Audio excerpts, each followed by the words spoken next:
Hello, I'm Skylar Sweet, currently chairman of the Littleton Select Board. This year, voters will elect a moderator, selectman, a supervisor of the checklist, trustee of the trust funds, a park commissioner, and 3 library trustees. You will also be voting on the approval of the proposed budget and 40 other warrant articles. Articles 2 through 26 are town-sponsored articles generated by the town. Articles 27 through 42 are petition articles submitted by groups or organizations requesting assistance from the community. We hope to provide you with information that helps you make informed decisions on March 13th. The annual election is Tuesday, March 13th. Voting will be held between 8 a.m. and 7 p.m. at the Public Works Garage next to the police station. Please mark your calendar and turn out for the election. With me now is Town Manager Andrew Dorsett and Finance Director Karen Noyes. Several of us, including department heads, will be presenting information on the 2018 budget and town recommended warrant articles. This is our 3rd year presenting the proposed budget and warrant articles for Channel 2 viewers, and we hope that you'll find this a useful way to learn more about the budget and town-sponsored warrant articles. Areas of the budget that have notable changes or departments that have proposed warrant articles will be highlighted. The proposed 2018 budget with all warrant articles is $8,503,232. The default budget is $9,035,611. The proposed budget is 3.9% less than the 2017 adjusted budget. The default budget is $180,167 more than the 2017 adjusted budget. The proposed budget revenues are $2,837,608. This year, town presented a budget with all petition service articles, which has a 0.03 cent or 3 cents increase in the tax rate. Let me put this into perspective for what the proposed budget with all warrant articles means for the Littleton property owner. Estimated tax effect on the tax bill is 3 cents per $1,000 of evaluation.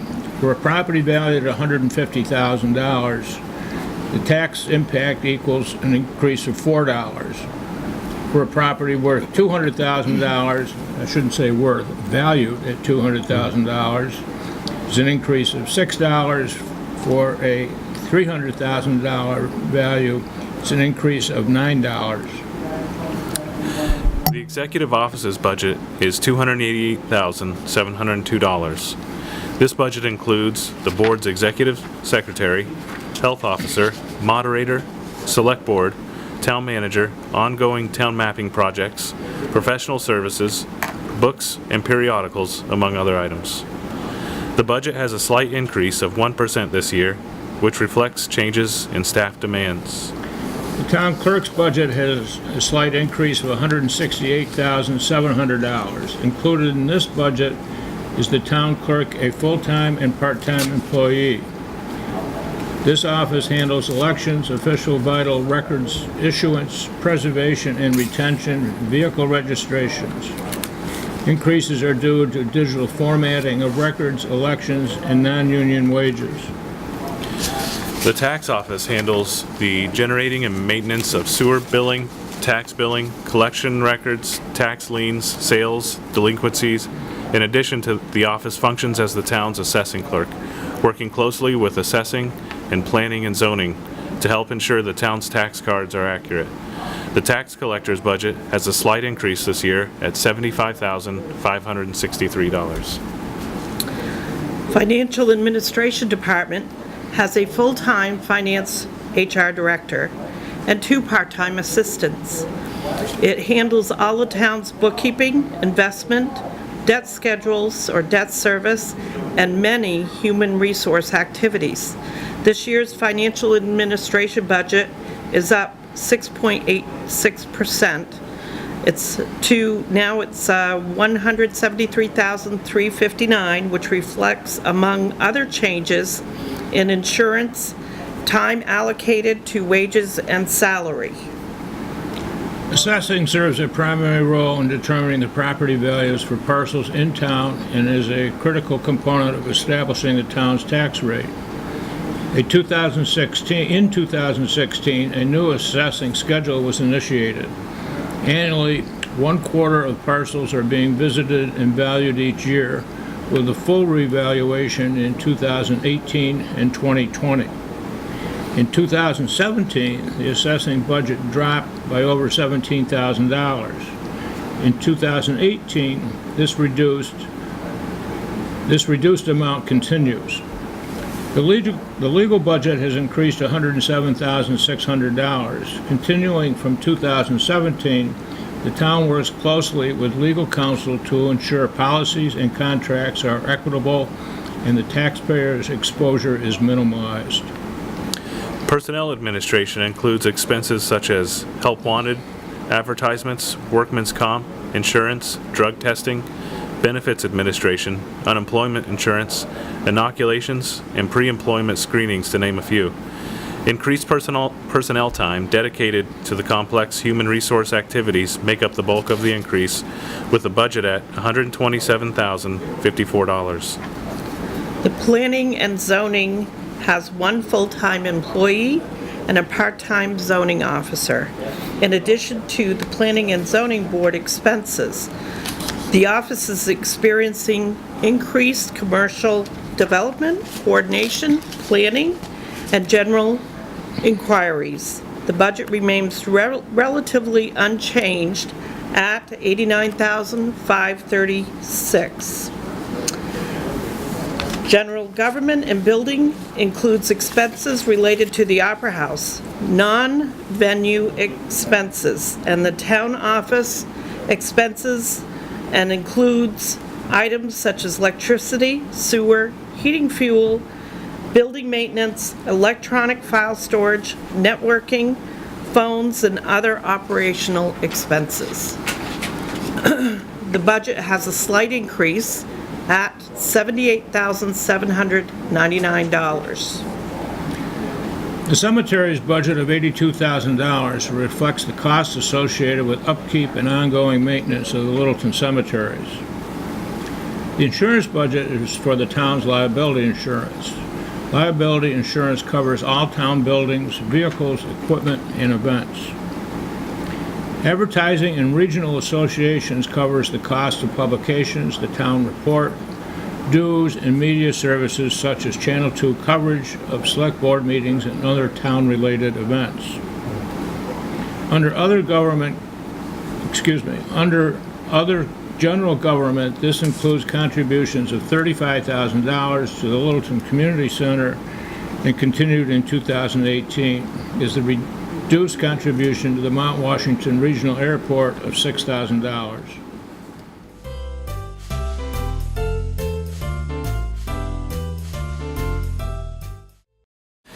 With us now is Paul Smith, Chief of the Littleton Police Department. Chief, I see that the budget has various increases and decreases this year. And could you walk us through some of these? Sure. So some of our increases this year were we replaced our old GPS units with newer, more up-to-date technology GPS units in our patrol cars, so we can track where our cars have gone, our speeds, our patrol routes. But most importantly, it was an officer safety issue. So if we lose radio communication with the officer, we know exactly where they are and we can send units, and Grafton County can see where the officers are at the same time. There was an increase in retirement as well as non-union wages. And also we saw a slight increase in our active 911 application, which is all the officers get immediately notified on their telephone, on their cell phone, when a call goes into dispatch. So before they're even given the call from dispatch, it usually pops up on their phone and we can start heading to wherever the emergency is. And also some safety lighting, additional safety lighting was added within the police department. We did have some decreases, I'm happy to say. Obviously with our health insurance, which is a great thing. I'm sure that you're happy to hear that as Absolutely. well. Our telephone costs were reduced. I didn't feel it was appropriate for the town to spend $1,500 per modem to have a cell modem, and the two signs that we have out in front of Lakeway Elementary School to slow down traffic during school zone times. Obviously our website maintenance and email costs were decreased, and other various facility maintenance items too. Our vehicle maintenance, there was a large decrease there, mostly because we have newer vehicles now. The town's been very gracious, allowing us to put the vehicles back in the budget, let us get back on our normal operating budget as far as cruisers, and as a result, our vehicle maintenance went down as well. And other various items throughout the budget, but I think those are just the highlighted ones. And of course, we reduced our fuel costs. People will note that you'll see the fuel line going down. We use a program called a WIX program, which allows us to purchase fuel at all of our local gas stations, but we get basically a government rate off of the price that people see at the pumps, and as a result, we have reduced our fuel costs. Good. You had 3 warrant articles this year for a full-time officer and a record retention system and the hawkers and peddlers changes, and an amendment to the dog ordinance. Could you describe the need that these warrant articles address? Well, I think probably the most important and most significant warrant article that we as a department have submitted this year would be for the additional patrol officer. And we certainly recognize that, you know, the community, it's tough for people to have to come up with money for additional taxes or taxation, but the importance of the patrol officer is I can't understate it. What we're looking for, this is a boots on the ground approach for a new patrol officer. We as a town, as a state, and as a country have a couple of crises, and more than just a crisis, an epidemic, and that is the opiate epidemic. Our community is not immune. We're out on the street every day dealing with the opiate epidemic, and we want to be able to address it. It's impacted our region significantly because New Hampshire unfortunately is last in the nation in addressing these issues, and on top of that we also have a significant mental health crisis. This officer is extremely important to give the patrols and the police department the ability to address these issues and hopefully make a significant enough impact to keep our community safe, because this is a destination community. We want people in this community to feel safe, and we want people to come here and enjoy their vacations. So it's very important that we have an additional patrol officer for our patrol staff. Well, thank you, Chief. Yeah, there's Well, I was the going other to talk about the articles too, ordinances as well. So we would like to adjust our hawkers and peddlers license application. We have an ordinance for hawkers and peddlers. That's for people who come into our community and sell goods door to door, or they can set up on the corner of a street to sell goods. The legislature has allowed communities to request criminal record checks from individuals, so we can make sure that these people going from door to door and selling goods are not felons with a fraudulent background. So this would allow us to make them pay for the criminal record check, which is $46 or $47. In addition, we also are looking for an amendment to the dog ordinance. We'd like to take the ordinance chapter 3A, which talks about dogs on municipal athletic fields and merge that ordinance into our current dog regulation ordinance. And in addition, we have updated some language in our current dog ordinance, Chapter 3. Just some of the abatement fines go up $50 or $100. Also, the record retention system is on the ballot this year. Could you talk a little bit about why we need that or what that'll address? So we led the charge for a records retention system, mostly because the police department, I recognized that our records room was quickly filling up. And, you know, the community was very gracious again in providing us with a new police department about 10 years ago, but our records room is filling up. So again, the legislature made it possible for us to use PDF versions and to scan these documents in and keep them electronically, both in-house and off-site. So we would scan the documents and store them electronically. But the important part of this is that it's not just for the police department's use. This piece of equipment we would train other members of town government to be able to use and to scan their documents in and create storage files for those places, because I understand it's a problem for other departments as well. That's right. Yeah, we have a limited space and we're running out too for the rest of the town That's right. offices. So, Yes. yeah. So that this record retention system would work for all departments of the town? Absolutely. Great. Absolutely. We did, I think it was submitted under the police department because we did the research and met with the different companies, but the intent is for this to be for all the departments. That's correct. Yeah. Good. Well, thank you, Chief. Thank you. Appreciate your time. Thank you. Thank you.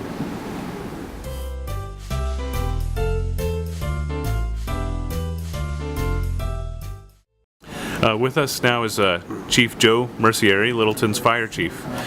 Chief, your budget's pretty flat this year. Could you describe some of the changes that are in the budget? Yes, I'd be glad to.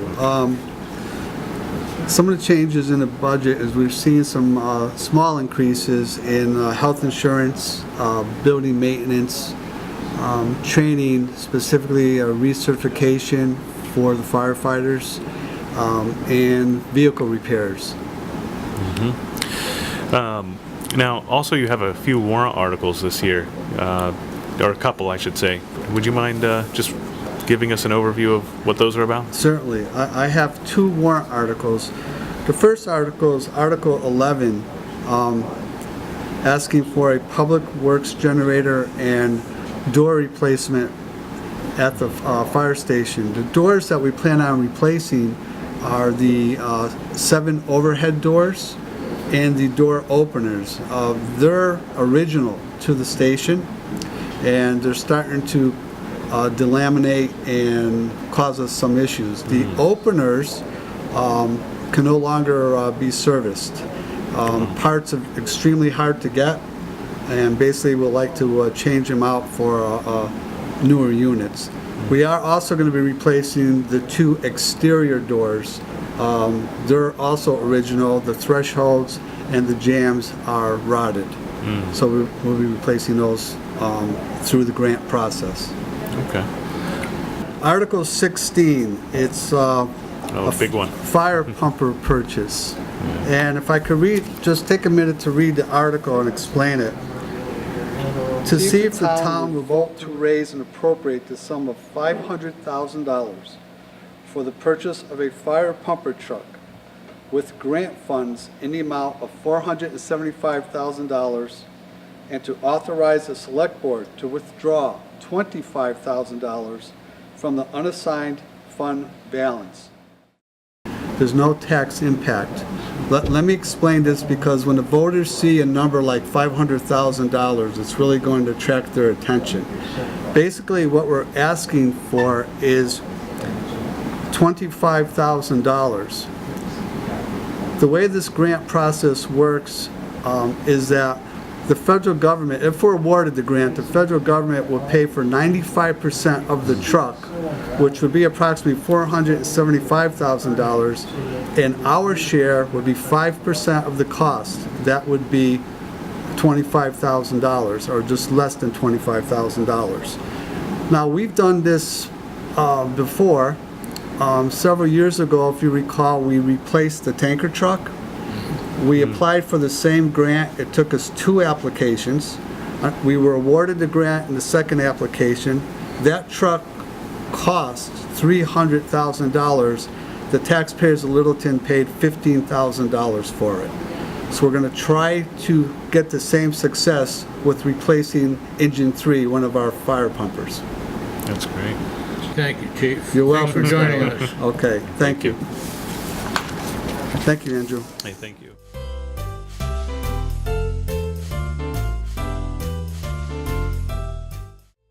With us now is Public Works Director Joe DePalma. Changes to health insurance and other various items have decreased the Public Works administrative budget by over 6%. The proposed general Public Works budget is $25,163 more in 2018. Could you describe the changes that are in store for us and how your budget reflects them? Sure. Health insurance costs have gone down. Employees have made changes to their insurance plans according to their family situations, and resulting in real savings to the town, to my budget, to the town.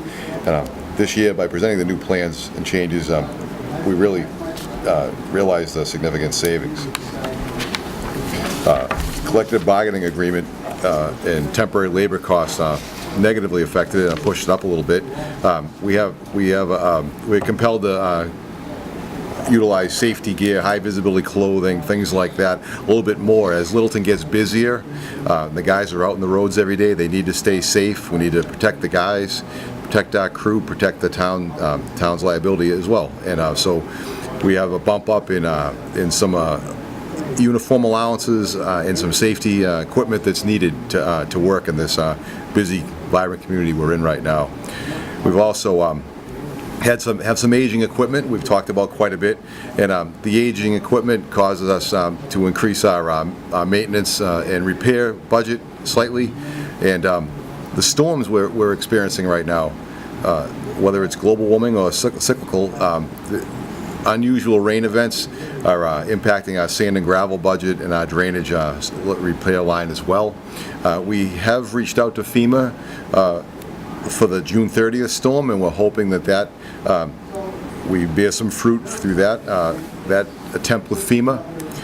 But right now, we had to pay for that. Right now, it came out directly out of our budget.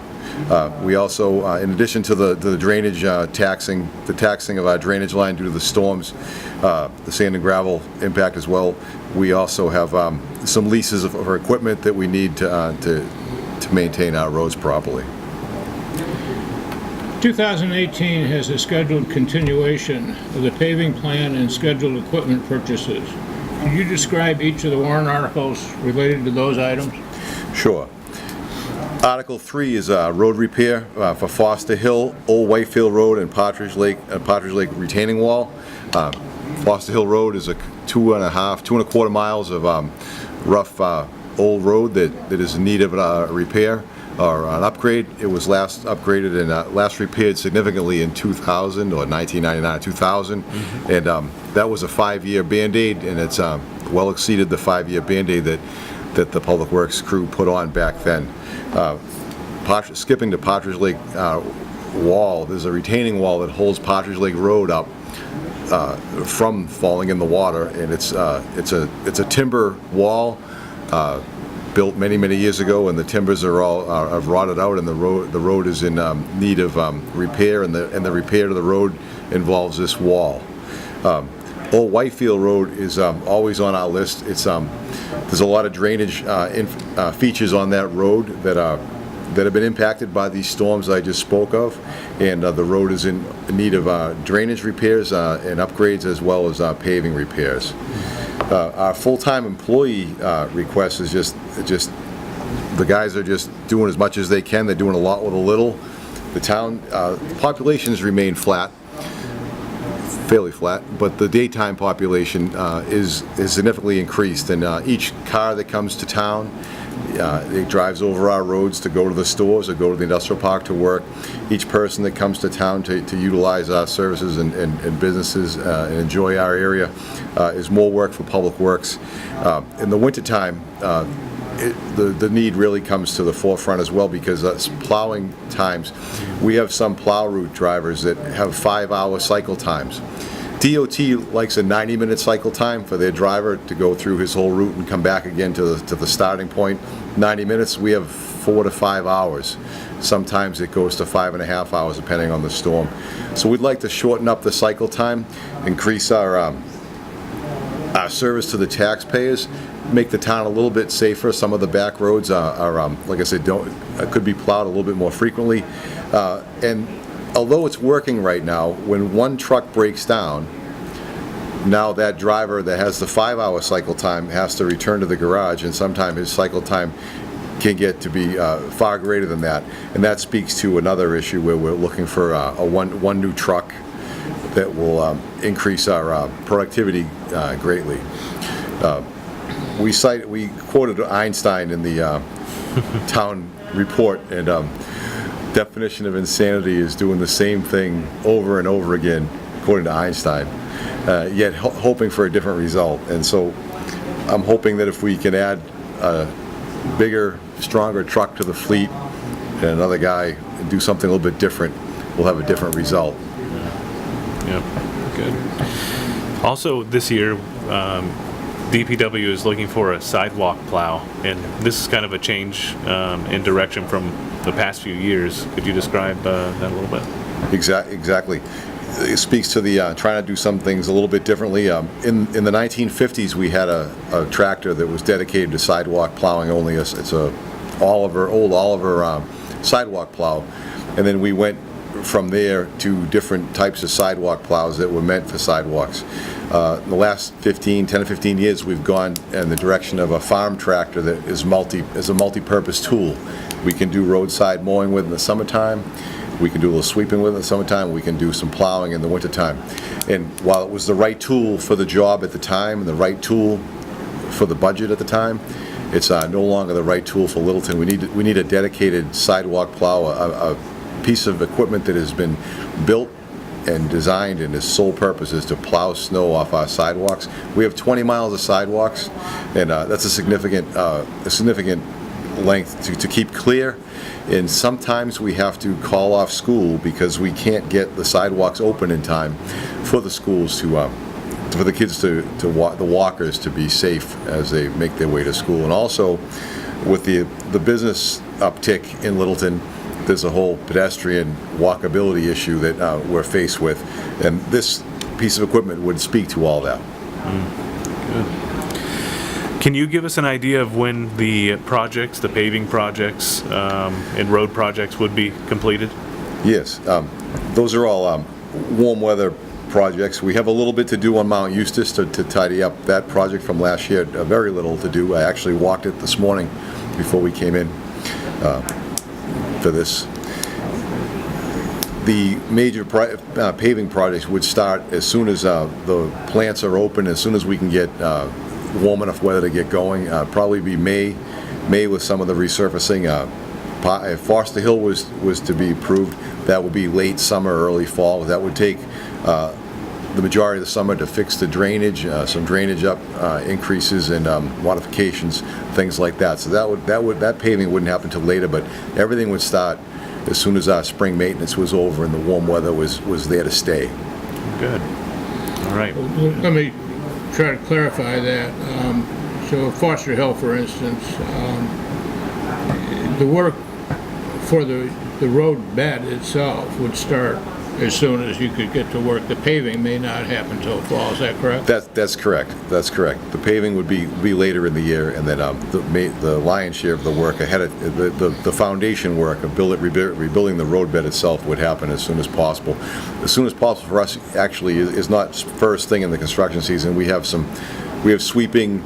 We have regular spring maintenance we have to get ahead of. Once we get ahead of that and the warm weather is actually in and we're locked into summer, then that's where we'd go. That's the direction we take it. Yeah, Foster Hill, though, is more of a phased approach where for 2018, the road would really be built up to a gravel kind of. That's right. Yeah, all the drainage and we base plan, work. Yeah, we plan to do the drainage and then grind the road, reclaim the road, utilize what's there already, pulverize that and leave that right in the road bed, and then shim the road up with additional processed gravel to ensure a good quality base under the road. And the paving would be the last thing you'd do. Sounds like a busy year ahead. Yes, another one. Yeah, another one. Yeah. Thanks, Joe. Thank you. Thank you, Joe.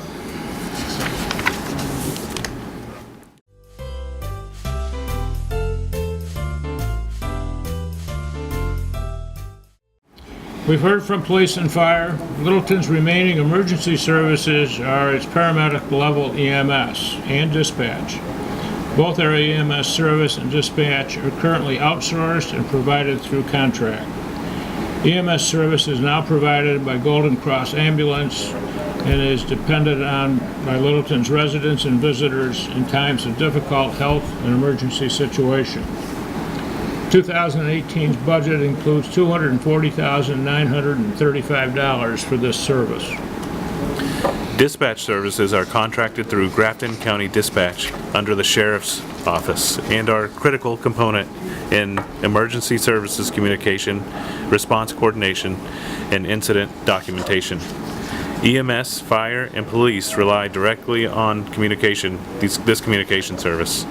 2018's budget includes $196,901. Bridges and sidewalks, street lighting, animal control, welfare, patriotic purposes, and Conservation Commission remain relatively unchanged in the 2018 budget. Littleton's library was opened in 1906. It is a major part due to a Carnegie Foundation grant received in 1902. Since its founding, the library has provided reading and educational opportunities to the community. Recently, the library has evolved to meet modern information demands, introducing online audible books, family and children's resources, movies, and computer access and learning. This year's budget has a decrease of $2,838 from the 2017 allocation. There are a number of budgeted items that have no impact to the taxpayer. Skylar, could you list these, please? Littleton Sewer, Opera House, parking meters, and police special detail are enterprise funds. Karen, could you please briefly explain what an enterprise fund is? An enterprise fund establishes a separate accounting and financial reporting mechanism for municipal services for which a fee is charged in exchange for goods and services. Under enterprise accounting, the monies coming in and expenses of services are separated into separate funds with its own financial statement, rather than commingling with the revenues and expenses of other government activities. In other words, these functions are self-supported by fees of those who use the service, not by taxpayers. The planning board is an official board of the town appointed by the Board of Selectmen. Article 22 is sponsored by the planning board, is supported by the selectmen to be put on the warrant. This article will allow the planning board to update its town 2004 master plan. This plan is important to provide direction to town management and elected officials and is key in supporting projects and obtaining grants.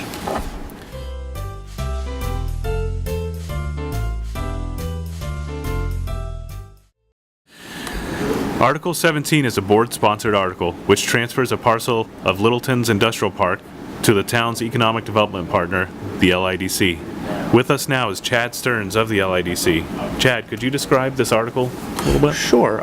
This article transfers 42 acres of industrial zone land from the town of Littleton to the Littleton Industrial Development Corporation, known as LIDC. So, besides this lot, what other lots are available for future development or expansion of the industrial park that maybe LIDC owns? Sure. Well, to be honest with you, there really isn't a whole lot of land left to be able to develop.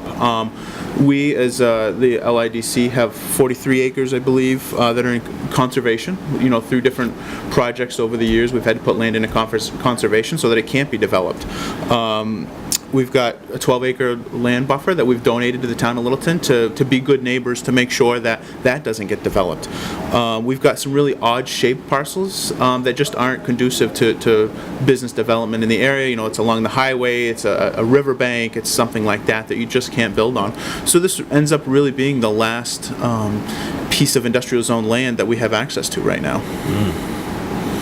Do you expect this article to increase taxes? I don't. You know, as this is a land transfer, of course, there's no money changing hands.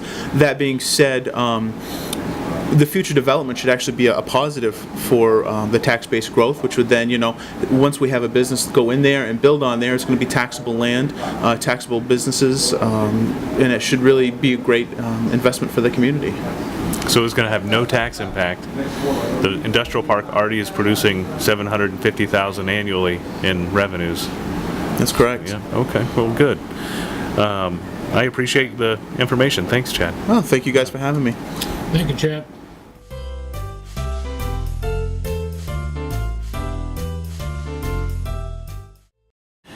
Karen Noyes, our finance director, is going to speak on behalf of our transfer station manager, Brian Patno, in his absence today.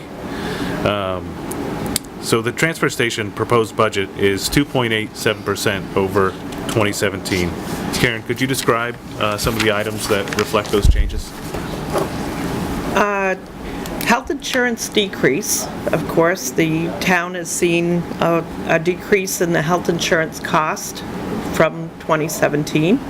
Increases include New Hampshire retirement system, building maintenance, Pemmy Baker dues, the purchase of bags, baler maintenance, tipping fees, and transportation cost. The transfer station is one of the few departments that produces offsetting revenues. Could you talk a little bit about some of those revenues? The revenues for paper has decreased from 2017, and that's where a market, you have to go out and see what the market is bringing in, and at this time, the market is decreasing. The transfer station has 2 warrant articles. Could you tell us a little bit about the needs that are being addressed by these warrant articles? Article 13, repair, replacement, equipment, and building. There is no tax impact. And this is their normal article where they use the special revenue funds that was brought in previous years and offset the cost of those items. Article 15 is a new trash compactor. The compactor that the transfer station currently has is fairly old. I believe it's about 30 years old, and they're having a very hard time getting parts for it. A portion of the trash compactor is going to come from the special revenue funds, and the remaining amount will come from taxation. Good. Thank you, Karen. Thank you, Karen. Welcome.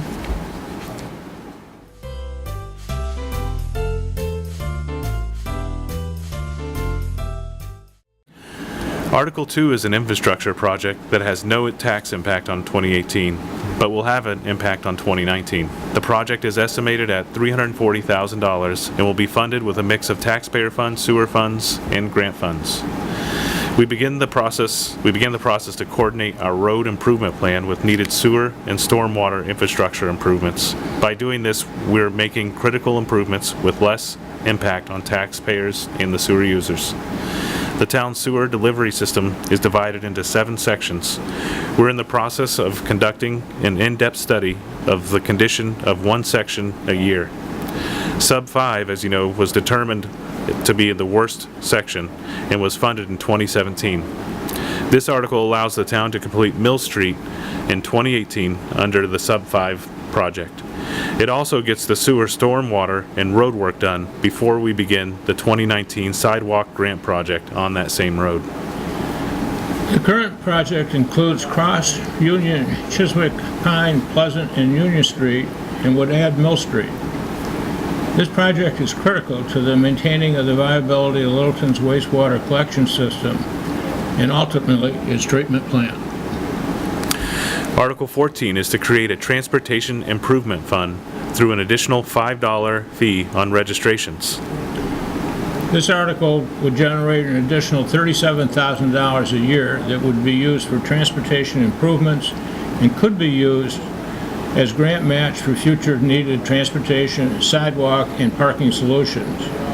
It's estimated to generate non-tax revenues of $175,000, and I expect it would leverage significantly more than that in grant funds. Some of the remaining town-sponsored articles are Article 5, Transfer Station Fund. DRA required shifting out of the operating budget of this and the next two warrant articles. Article 6, Opera House Promotional Fund, and Article 7, the Parking Meter Fund. Article 18 is the Opera House Building Maintenance Fund. Article 23 is the Opera House Special Fund with the Board of Selectmen to expend. Article 26, Unexpended Conservation Commission Funds, and it's no tax impact because this is money left over from their previous budget. Many might not be aware that Littleton is among the highest communities in the state for bear encounters. Wildlife experts recommend that Littleton incorporate changes to how dumpsters in town are utilized. Article 24 addresses this issue. You'll also find a Keno article on the ballot. This article, if passed, would allow qualifying businesses to provide the Keno game at their establishment. The legislature enabled communities to consider this as a way to provide additional funding for kindergarten.